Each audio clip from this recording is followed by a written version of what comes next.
She's got form for strapping on baby bumps. There's something very wrong with that shape, in my view. I think they split within 12. Today, it was the slut job that ricocheted around the world for all the wrong reasons.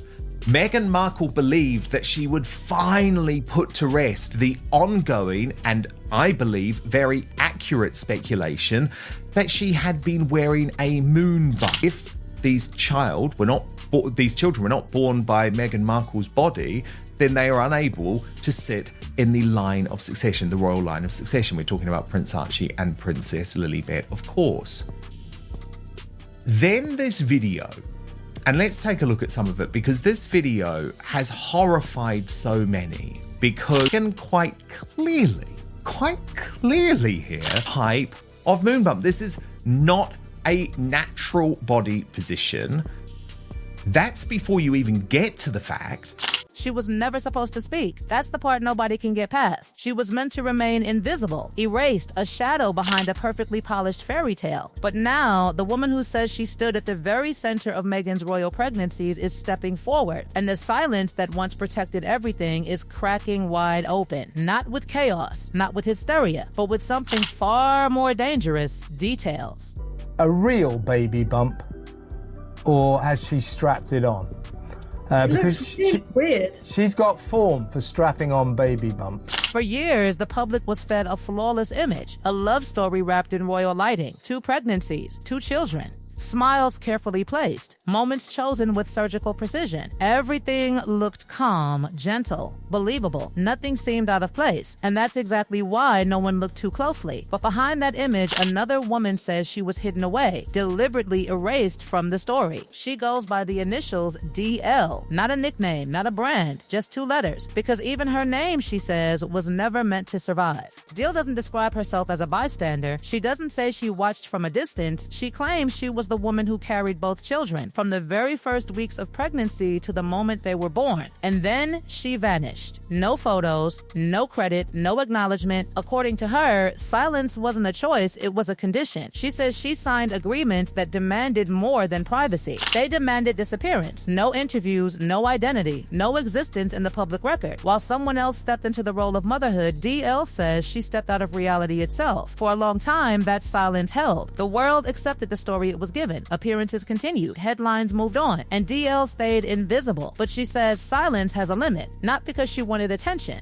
not because she wanted revenge, but because living outside the record became heavier than breaking it. Because when a story only survives if someone else vanishes completely, the question becomes impossible to ignore. Why was that level of silence necessary? And what exactly was it protecting? According to DL, nothing about this arrangement was accidental. She says she was recruited through a discreet agency operating far from public view. Everything was explained plainly, without emotion. She would carry the pregnancies. She would follow medical instructions without question. And once the children were born, she would step away permanently. No connection, no future contact, no role in the story. Steele says her life became tightly controlled, her movements monitored, her access to the outside world cut off. No phone calls, no visitors, no freedom that might leave a trail. Her days followed a rigid routine, rest, medical appointments, and silence. She doesn't describe it as cruelty. She describes it as precision. Every detail designed to produce one outcome while leaving no fingerprints behind. She says the silence was formalized in writing, contracts outlining compensation, confidentiality, and complete erasure. Once the pregnancies were complete, she would cease to exist, and for years she did. But silence didn't just protect an image, it protected a structure, and structures collapse when evidence enters the picture. DL now claims this is no longer about memory or emotion. She says she has documents, signed agreements, medical records, pregnancy timelines, ultrasounds, written correspondence involving legal teams and the agency that handled everything. She says she has retained legal counsel and is prepared to testify under oath. More than that, she has agreed to DNA testing through formal legal channels. Not quietly, not privately. Public relations don't matter at that point. Statements don't stop anything. Silence doesn't slow the process. Evidence does the talking. While DL says she lived in isolation, the public saw something entirely different. Cameras followed Meghan through appearances that showed a visible, serene pregnancy. Smiles, interviews, carefully framed moments meant to project ease and normalcy. According to DL, both realities existed at the same time. She describes carrying the physical strain of pregnancy in silence while watching from afar as another woman received the recognition that traditionally follows motherhood. One carried the biology, the other carried the image. Deal says this imbalance was intentional. The arrangement was never about fairness. It was about outcome. Royal births are supposed to erase doubt. For generations, they follow clear procedures. Doctors appear publicly. Witnesses confirm. Records are signed and verified. These steps exist for one reason: legitimacy. But in this case, those steps were missing. No doctors outside the hospital, no immediate photographs, no traditional confirmations. Just a short announcement. At the time, it was framed as a desire for privacy. But privacy doesn't require eliminating protocol. One can exist without destroying the other. According to emerging claims, questions weren't answered quietly behind closed doors. They were discouraged. And when institutions built on record-keeping allow gaps, those gaps don't disappear. They wait, because attention always finds what procedure leaves behind. At first, nothing exploded. Stories can survive gaps when the image remains strong. But over time, small moments began to feel off. Not dramatic, not obvious, just enough to register. Appearances where the pregnancy seemed unusually large, then unusually low. Movements that created sharp creases instead of soft shifts. Silhouettes that didn't quite match from one setting to the next. Individually, nothing proved anything. But patterns don't rely on one image. They rely on repetition. Dill alleges these were not natural changes. She claims what the public saw wasn't biology adjusting, but presentation shifting by design. She says prosthetic pregnancy bellies were used, custom molded, stage matched, worn to maintain visual consistency. Each appearance rehearsed, each angle calculated, each moment curated. Realism mattered less than continuity. As long as nothing broke, the illusion held. But consistency is fragile, and when a narrative requires constant reinforcement, even small disruptions can expose how tightly it's being held together. Then came the hospital video. Music playing. A visibly pregnant Meghan. Movement meant to suggest labor was near. The message was obvious: this is real. Nothing is hidden. But instead of ending questions, it changed the tone. To many, it didn't feel spontaneous. It felt staged, not intimate. Performative, and the timing mattered. The video surfaced after doubts had already begun circulating quietly. In crisis management, that's a fatal mistake. When proof arrives after doubt, it doesn't reassure. It invites scrutiny. From that moment, the question shifted. Not should this be believed, but why did it suddenly need reinforcing at all? And once that shift happens, the image that once felt unbreakable starts to crack. Not with noise, with pressure. And pressure is exactly what silence can no longer withstand. And once that crack appears, it doesn't stay small. It spreads quietly, relentlessly, into every corner the silence once covered. Because now, every past moment is being replayed through a different lens. Every appearance, every photograph, every carefully worded statement that once felt harmless suddenly feels calculated. People aren't just looking at what was shown anymore, they're looking at what wasn't. And absence has a way of screaming louder than proof. DL says this is where panic replaces control. Because when a story is built on precision, exposure doesn't come from chaos. It comes from order breaking down. She claims that once legal processes begin, narratives stop being managed by image teams and start being dissected by timelines. Dates get compared, medical windows get questioned, protocols get laid side by side with what actually happened. And when those lines don't align, explanations stop sounding reasonable and start sounding rehearsed. According to DL, what terrifies institutions isn't scandal, it's verification. Gossip can be dismissed, rumors can be ridiculed, but records don't bend, Dina doesn't negotiate, and once legal mechanisms activate, no amount of silence can rewind the clock. She says this is why the reaction hasn't been loud. It's been restrained, measured, because loud responses draw attention. Silence, they hope, will still do its old job. But silence only works when nothing new enters the room. DL claims she has already crossed the point of no return. Once documents are filed and processes triggered, stories stop belonging to the people who created them. They belong to the record. And the record doesn't care about optics. It doesn't care about sympathy. It doesn't care about how beloved or protected an image once was. It only asks one thing: does the evidence support the narrative or does it contradict it? And this is where the emotional weight shifts. Because for years, the focus was on public perception, on how things looked, on maintaining the illusion of normalcy. But DL says the human cost was never part of that calculation. Living erased, watching from the shadows, knowing the truth while the world celebrated something built on her her disappearance. She says the hardest part wasn't the secrecy, it was the permanence of it, the understanding that she was never meant to come back into the story at all. Now, that permanence is gone, and with it,